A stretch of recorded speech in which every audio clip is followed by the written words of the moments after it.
Connect हो उसको call करें और उस पेज को ओपन कर लें। ठीक है, तो हाइपरलिंक क्रिएट करने के लिए HTML का जो बेसिक रूल्स है उसे तो हम फॉलो करेंगे ही, यानी सबसे पहले HTML start and HTML close, उसके बाद हेड, उसके बाद हेड को भी क्या करेंगे, क्लोज करते हैं, और उसके बाद टाइटल स्टार्ट करते हैं,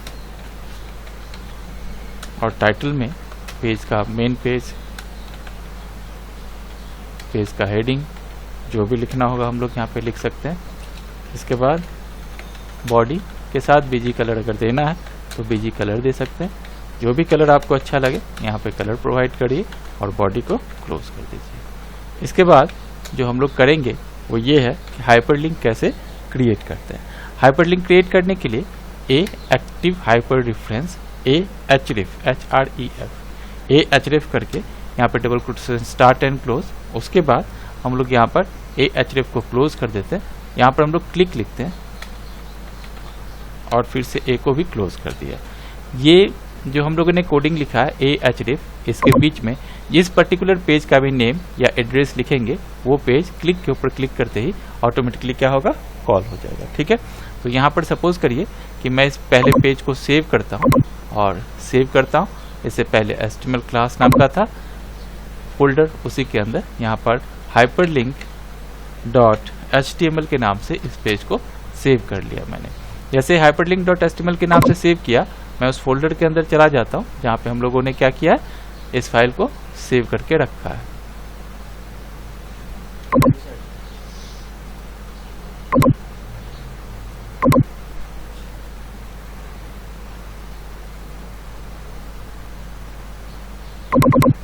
इस फोल्डर को ओपन कर लेते हैं और यहाँ पर हाइपरलिंक डॉट HTML के नाम से फाइल को सेव किया था, तो इसे राइट क्लिक करके ओपन विथ इंटरनेट एक्सप्लोरर या मोजिला फायरफॉक्स से ओपन कर रहा हूँ।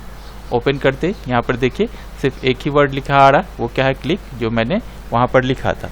इस क्लिक के ऊपर क्लिक करेंगे तो कोई भी पेज कॉल नहीं होगा, क्यों, क्योंकि इस कोडिंग के अंदर हाइपर रेफरेंस यानी एक्टिव हाइपर रेफरेंस के इन बिटवीन हम लोगों ने किसी पेज का नाम नहीं दिया। अब सपोज करिए कि यहाँ पे बहुत सारे पेज है और इस बहुत सारे पेज में से किसी भी पेज को कॉल करना है आपको, जैसे इमेज img.html नाम का एक पेज है, तो मैं क्या करता हूँ, यहाँ पर इस कोडिंग वाले पोर्शन के अंदर img.html लिख दिया और फिर से फाइल बटन के ऊपर क्लिक करके इसको सेव कर देते हैं। अब क्या होगा, जैसे ही किस क्लिक बटन के ऊपर क्लिक करेंगे ऑटोमेटिकली क्या होगा, image.html नाम का जो पेज है वो कॉल हो जाएगा। एक बार फिर से इसको रिफ्रेश कर लेते हैं और अब जैसे ही क्लिक के ऊपर क्लिक करेंगे image.html नाम के पेज के अंदर यही पेज क्या था, सेव किया हुआ था, ऑटोमेटिकली क्या हो गया, वो पेज कॉल हो गया। ठीक है, तो इस तरीके से हाइपरलिंक काम करता है। जैसे हम एक पेज का लिंक यहाँ पर डिफाइन करेंगे ऑटोमेटिकली उस पेज को क्या करेगा, वो कॉल कर लेगा। ठीक है, इसके साथ आज हम लोग देखते हैं कि किस तरीके से हम एक लॉगिन फॉर्म क्रिएट करेंगे। लॉगिन फॉर्म को क्रिएट करने के लिए नॉर्मली अगर हम उसके व्यू को देखें कि लॉगिन फॉर्म किस तरीके का होगा, तो मैं आपको दिखा दूं।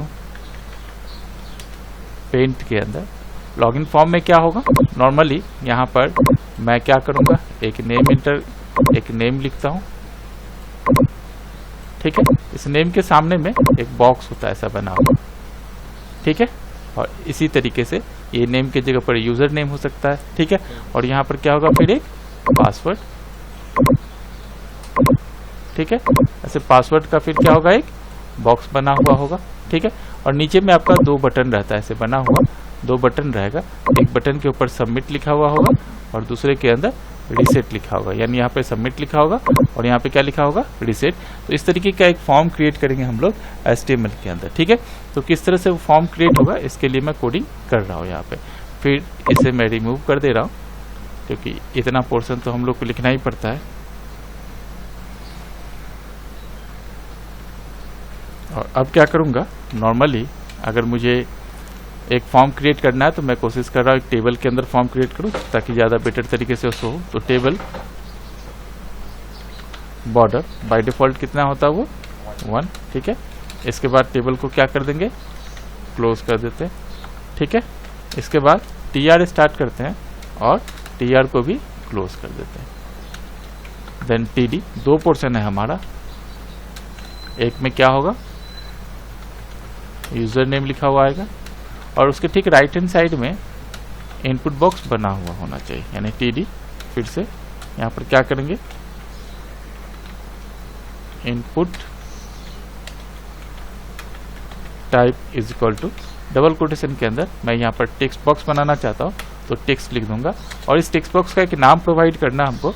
तो नेम में मैं यहाँ पर T1 या जो भी नाम जिससे कि इस पूरे टेक्स्ट बॉक्स को यूनिकली आइडेंटिफाई किया जा सके उसके लिए हम क्या करते हैं, यहाँ पर नेम प्रोवाइड करते थे टेक्स्ट बॉक्स का। इनपुट टाइप में जो बॉक्स बनेगा उसके अंदर टेक्स्ट एंटर करना हमको, ठीक है। और वैल्यू को हम लोग हमेशा ब्लैंक रखते हैं, बिकॉज वैल्यू में अगर कुछ भी अगर ए यहाँ पर लिख देंगे हम तो जब पेजेस को ओपन करेंगे तो देखिएगा आपके टेक्स्ट बॉक्स के अंदर ए लिखा हुआ आएगा। लेकिन यहाँ पर क्या होता है, रन टाइम इन्वायरमेंट में वैल्यू को इनपुट करना होता है, इसलिए हम लोगों ने वैल्यू को यहाँ पर ब्लैंक रख दिया, उसके बाद TD को फिर से क्लोज कर दिया।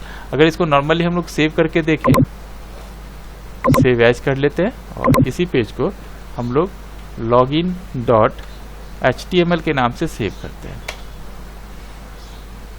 अब आते हैं फिर से यहाँ पर देखते हैं बन गया login.html। राइट क्लिक करके ओपन विथ बटन के ऊपर क्लिक करके फायरफॉक्स के ऊपर क्लिक करते देखिए एक पेज बन गया ना। इस पेज में यूजर नेम के सामने लॉगिन है और यहाँ पर हम लोग कुछ भी एंटर कर सकते हैं, किसी का भी नाम एंटर कर सकते हैं, ठीक है। तो आप इस तरीके से नॉर्मल एक फॉर्म क्रिएट कर सकते हैं। अब इसी के नीचे आपको एक पासवर्ड का भी क्या चाहिए, बॉक्स चाहिए।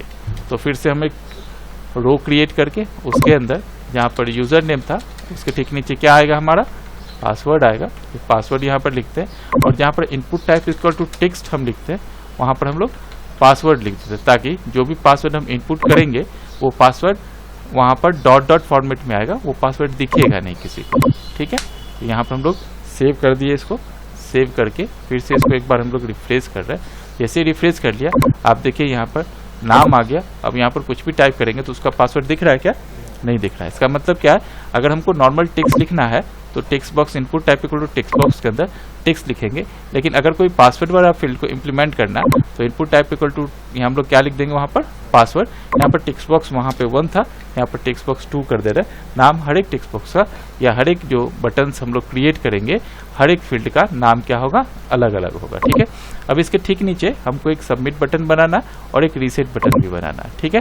तो हम क्या करते हैं, फिर से इसी एरिया को सिलेक्ट करते हैं क्योंकि उतना ही TR/TD हमको यूज करना ही है, ठीक है। तो अब यहाँ पर पासवर्ड है वहाँ पर हम input type equal to text वाला ऑप्शन ले लेते हैं और यहाँ पे हमको एक बटन बनाना है।